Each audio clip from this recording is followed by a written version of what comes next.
Life has a way of surprising us when we least expect it. Sometimes, the smallest act of kindness can ripple out and change lives in ways we could never imagine.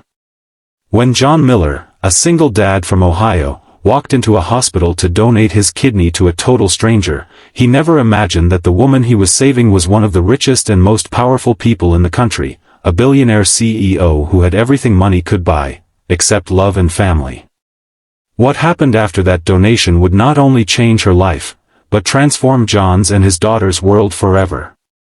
Before we dive into this incredible story of kindness, make sure you hit that subscribe button, give this video a thumbs up, and share your thoughts in the comments below.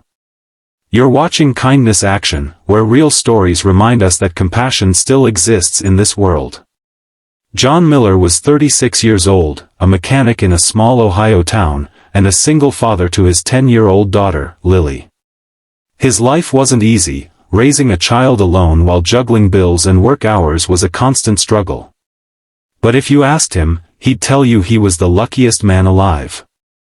Because every night, when Lily hugged him and said, "Good night, Dad," he felt richer than anyone else in the world. One cold December morning, while waiting in the hospital for Lily's checkup, John noticed a flyer on the bulletin board. It was a plea for help, a woman in desperate need of a kidney transplant. The note said she had no living relatives, and time was running out. Something about that message tugged at his heart. Maybe it was because he knew what it was like to feel alone. Or maybe it was because Lily's mother had passed away in a hospital years ago, and he still remembered the helplessness of not being able to save someone you love. That night, John couldn't sleep. He looked at the flyer he had taken home and whispered, "If I can help, maybe I should." The next day, he called the number listed and volunteered to be tested. Weeks later, the hospital called back. He was a perfect match. Everyone told him he was crazy. "You don't even know this woman," his co-workers said. "What if something happens to you?" But John just smiled. "If I can help someone live, isn't that worth it?" He didn't ask for money, recognition, or even to meet the person he was helping. For John, it was enough to know that somewhere out there, a stranger would get a second chance at life. On the other side of town, in a private hospital suite, lay Evelyn Hart. She was the CEO of one of the biggest tech companies in America, a self-made billionaire who had built her empire from scratch. People saw her as powerful, untouchable, and cold. But what they didn't see was her loneliness. She had no family left. Her parents had passed years ago, and her marriage had ended in silence. Despite all her wealth, Evelyn spent her nights staring at the ceiling, wondering if anyone would even notice if she disappeared. When her doctor told her that a stranger had volunteered to donate a kidney, she broke down in tears for the first time in years. "Why would someone I've never met do this?" she whispered. The surgery was a success. Evelyn's body accepted the kidney beautifully. When she finally woke up, she asked to meet her donor, but was told he didn't want to be known. John had chosen to remain anonymous. But fate wasn't done with them yet. 3 months later, John was back at work fixing cars when his boss told him someone wanted to see him. A sleek black car had pulled up outside the garage. Out stepped a well-dressed woman, her presence commanding yet gentle. She walked up to John and said softly, "You're the man who gave me my life back." John froze. He didn't know what to say.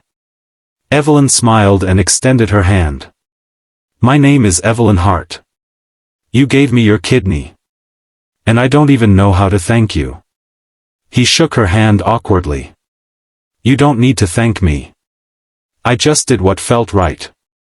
Evelyn's eyes glistened. "You gave me more than a kidney, you gave me time. Time I thought I'd never have again." Over the next few weeks, Evelyn visited the garage often, bringing lunch for John and little gifts for Lily. She loved how humble and grounded they were.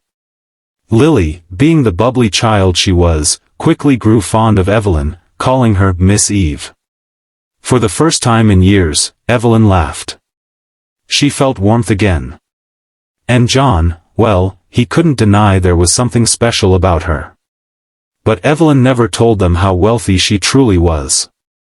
She wanted to be seen not as a billionaire, but simply as a woman grateful for a second chance at life.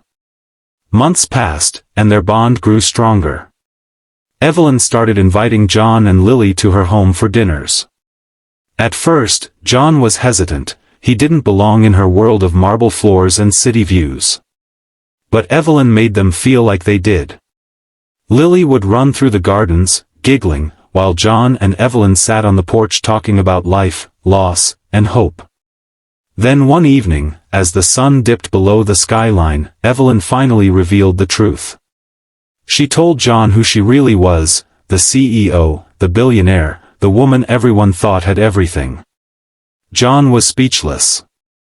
"Why didn't you tell me?" he asked. Evelyn smiled softly. "Because I didn't want you to see me for what I have. I wanted you to see me for who I am. And you did." Tears filled her eyes as she continued, "You saved my life without knowing me. You reminded me what kindness looks like, pure, selfless, and real." A few months later, Evelyn announced a new charity foundation, the Lily Foundation for Living Kindness, named after John's daughter. Its mission was to help single parents and families struggling with medical costs, inspired by the man who gave without asking for anything in return. When John saw the news, he couldn't believe it. Evelyn called him that night and